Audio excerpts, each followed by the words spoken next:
Welcome to Sports from the Couch. I gotta say, it's the stupidest thing in sports. With your host, Mike Mercado. Players cannot stand him. Coaches cannot stand him. Most importantly, the fans can't stand him. Brought to you by Mercado Airwaves. I'm gonna say it once, and hopefully I'm wrong, but it's a disaster waiting to happen. That is so bad, that is absolutely brutal. Hello and welcome in, friends, to the Saturday edition of Sports from the Couch here on Mercado Airwaves. I'm your host, Mike Mercado. I want to thank you so much for making us a part of your day. We have a busy Saturday, September 26, 2020. But before we get to news and notes, let's go ahead and take care of some housekeeping notes. You can follow me on Twitter at Mike M Media. I'm on Instagram at Mike Mercado Media. And you can be interactive with the show on Twitter at Couch Sports Talk. Like, rate, review, and shares wherever you get your favorite podcasts at Spotify, iTunes, Amazon, Google, at Mercado Airwaves. It really helps grow the brand. You can become a producer of the show at patreon.com/Mercado Airwaves. There you can get our interviews ad-free and before anybody else with athletes and celebrities. We also have movie commentary, extra episodes, and so many more cool things at patreon.com/Mercado Airwaves. We have swag at teespring.com/Mercado Airwaves. Check us out. We have a bunch of cool stuff that you get this holiday season. That's teespring.com/Mercado Airwaves. Watch us on YouTube at youtube.com/Mercado Airwaves Network. Subscribe to us right there, and you can see every time we go live and talk some sports. And of course, like us on Facebook at Mercado Airwaves. And it's up to Wilson Contreras. Now the 1-1. Contreras drives one in the air, right field deep. That ball's got a chance. Gone. Opposite field, 3-run homer. Wilson Contreras. Cubs lead 4-0. As Contreras flipped his bat high in the air, he flipped that bat about 30 feet in the air. Had arguably the biggest blow of the game, a 3-run homer in the third. As that one hits Contreras after the home run and the bat flip earlier, the Cubs dugout is yelling at Cordero. Dan Bellino says, stay in the dugout, everybody. The umpires are going to come together and they'll talk it over. Contreras gets hit by the pitch, and they're going to throw out Cordero. Ricky Renteria comes out to argue, and Coop is back there too. Don Cooper thrown out of the ball game, by the way. Yeah, I figured that was, as he was keeping the argument going. And that was the scene at Guaranteed Rate Field in the south side of Chicago as the Cubs beat the White Sox 10-0, hitting the ball out of the ballpark a few times. And the big story coming out of it is Wilson Contreras' bat flip and, of course, getting hit at his next at bats. And look, we could talk about a lot of things when it comes to these two teams right now. They're both feeling the pressure of going to the playoffs. They both haven't been playing great baseball. They've actually been playing really bad baseball. The White Sox getting swept by the Twins in a 4-game series, giving up their division lead, and now probably going to have to travel in the first round of the playoff. And then you have the Cubs who can't get their offense right. So you have both teams who have drama within their own dugout. And then this happens. And I was talking to some friends on social media about this, and I want to get your guys' thought on it. Beyond just the pettiness, because I think it's one thing to walk around and tell people that, yeah, we're the team with swag. Yeah, we could do the bat flip. Yeah, we're going to chirp. We're going to do this. We're going to do that. I'm all for it. I think it's crazy when you tell Tatis that he can't hit a home run when they're up. It's like, I think all that is ridiculous. The unwritten rules, all that nonsense, right? But what I see more than this is, yeah, it's easy to talk a big game when you're ahead of the curve, when nobody's expecting things from you. But what happens when there's a magnifying glass on you? What happens when there are expectations and pressure on you? What happens when it stops being a little fun and all of a sudden it's a little bit tighter? It's a little bit closer. Everything means a little bit more. And I really like this White Sox team. I told you guys, I think if everything was equal, they can win the whole damn thing. They're that dangerous. But this is a mental thing. And then we could talk about Ricky Renteria, the way he used the bullpen. We could talk about all the arbitrary stuff that is baseball conversation with talking heads and people on radio. I'm talking about, what do you see? And what do you feel? What do you hear? The Cubs have never changed who they were. They chirp. They're kind of jerks. They want to be the bad guy. And they've lived to that. But who is this White Sox team? Do they want to be the lovable, cool guys on the block? Do they want to be the grouchy, we got to keep the sanctity of baseball alive? What is it? And beyond anything else, what is going to happen when there's pressure on you when you're down in Texas, or when you're down, when you have to end up going to play in, like, let's say Tampa or whatever the case may end up being? Like, anything that isn't just free and loosey-goosey. You know, there's front runners.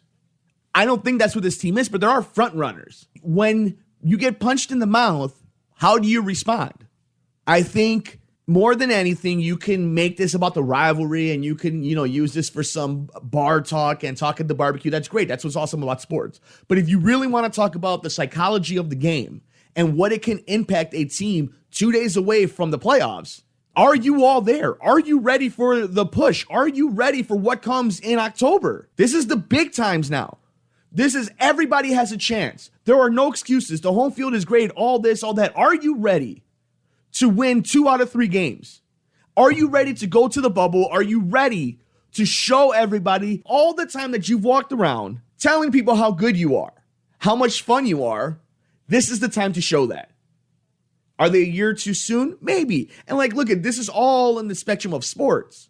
This is a really fun, good baseball team. But this is a crack in that armor.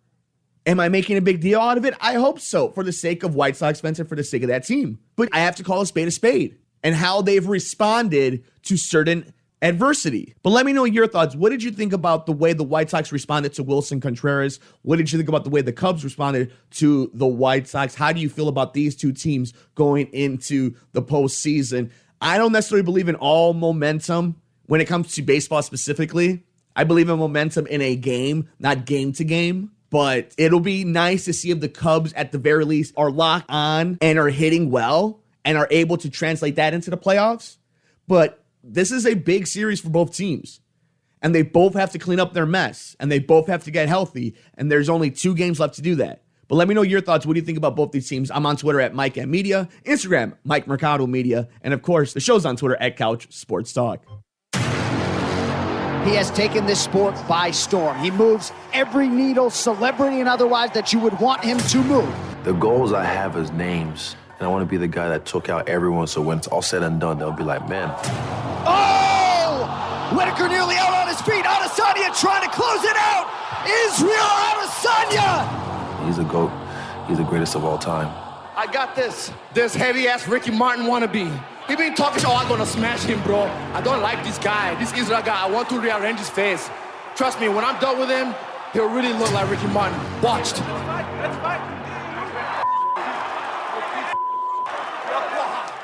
He's shameful. He talk a lot. It's personal. Adesanya versus Costa is the most exciting middleweight championship fight of all time. In Paulo Costa, you have the most terrifying contender ever. You have an enormous man with ferocious power. Oh, that's it.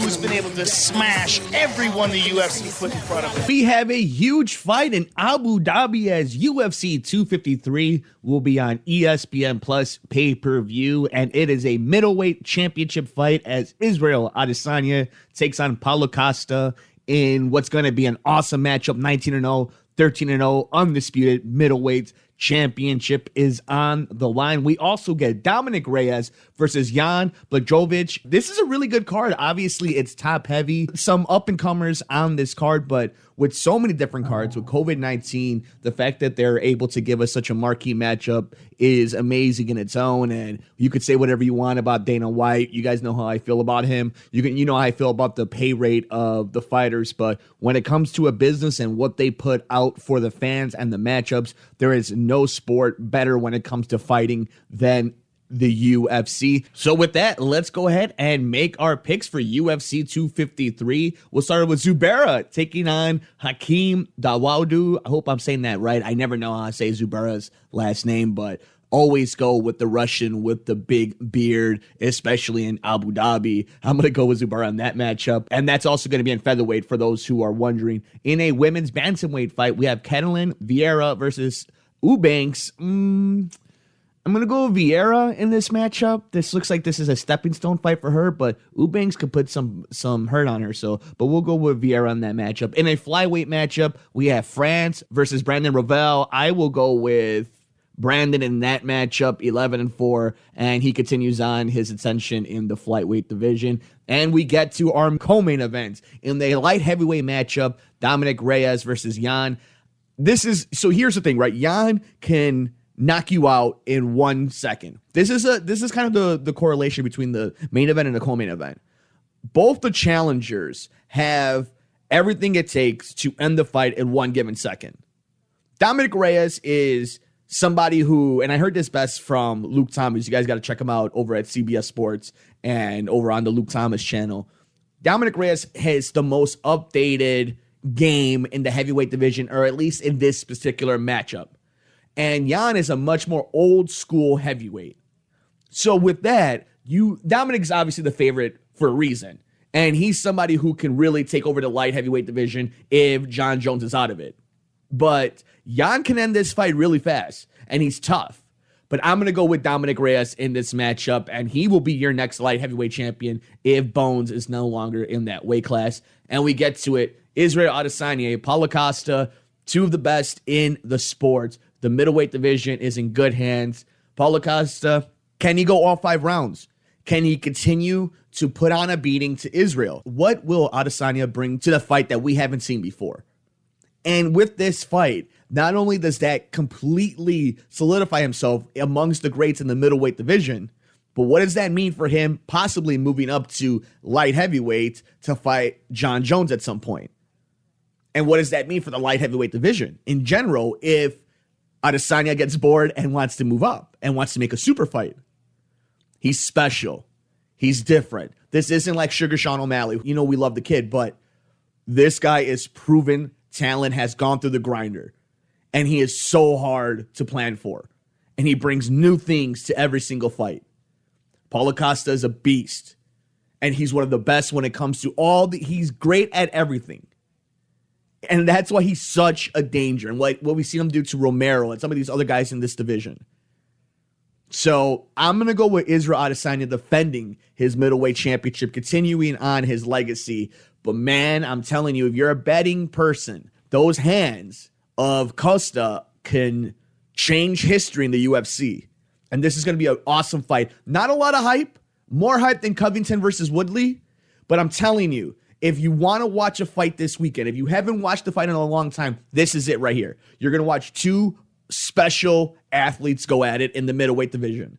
But I'm going to go with Israel Adesanya defending his UFC middleweight championship. Let me know your thoughts, though. Who do you like? Who don't you like? Who are you betting on? What do you think? Do we have any big surprises this Saturday at UFC 253? I'm on Twitter at Mike Media, Instagram, Mike Mercado Media, and the show's on Twitter at Couch Sports Talk. And finally, before we head out, we needed to hit on this story. This comes from us from ESPN. The Pac-12 will play a 7-game conference football season beginning November 6th. The league announced on Thursday. The decision, voted on by Pac-12 CEO group on Thursday, represents an official reversal after the conference announced in early August it would postpone all sports until at least January 1st, citing health concerns related to the coronavirus pandemic.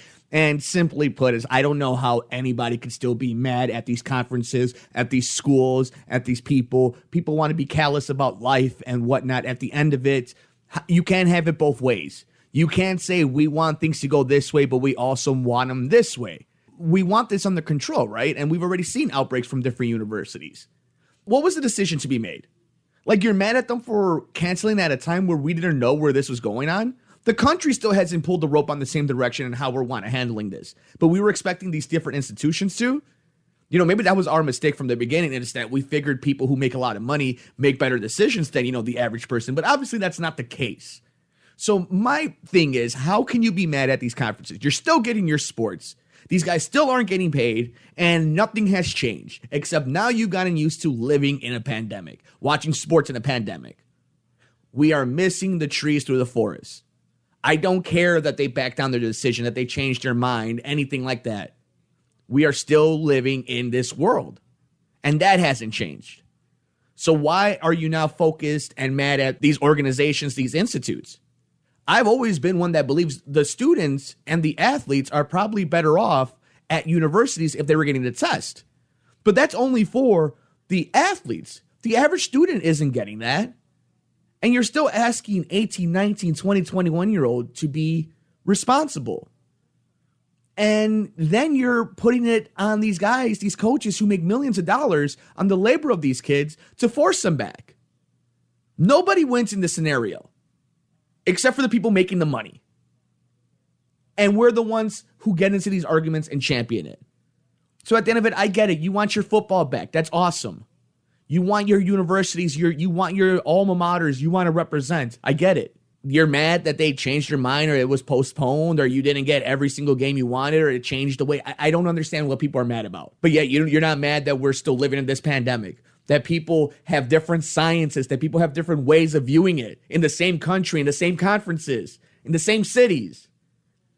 I don't know. Let me know your thoughts, though. Are you excited to have the Pac-12 back? Did you miss it? Are you missing college sports? Did you feel like you missed anything? I want to know your thoughts, truly. This isn't a political thing. This isn't a judgment thing. I just want to know your thoughts specifically about collegiate sports. I understand about pro sports, but with college players who aren't getting paid, do you feel a little weird? Do you not care? Just let me know. I'm on Twitter at Mike M Media, Instagram, Mike Mercado Media, and the show's on Twitter at Couch Sports Talk. But that'll do it for us on this edition of Sports from the Couch here on Mercado Airwaves. Thank you so much for making us a part of your day. You can follow me on Twitter at Mike M Media. I'm on Instagram at Mike Mercado Media. And you can be interactive with the show on Twitter at Couch Sports Talk. Like, rate, review, and share us wherever you get your favorite podcasts at Spotify, iTunes, Amazon, Google, at Mercado Airwaves. It really helps grow the brand. You can become a producer of the show at patreon.com/Mercado Airwaves. There you can get our interviews ad-free and before anybody else with athletes and celebrities. We also have movie commentary, extra episodes, and so many more cool things at patreon.com/Mercado Airwaves. We have swag at teespring.com/Mercado Airwaves. Check us out. We have a bunch of cool stuff that you get this holiday season. That's teespring.com/Mercado Airwaves. Watch us on YouTube at youtube.com/Mercado Airwaves Network. Subscribe to us right there, and you can see every time we go live and talk some sports. And of course, like us on Facebook at Mercado Airwaves. Enjoy the rest of your weekend. Enjoy the games. Take care of yourself. Take care of each other. We will see you next time here on Sports from the Couch on the Mercado Airwaves Network. I'm Mike Mercado.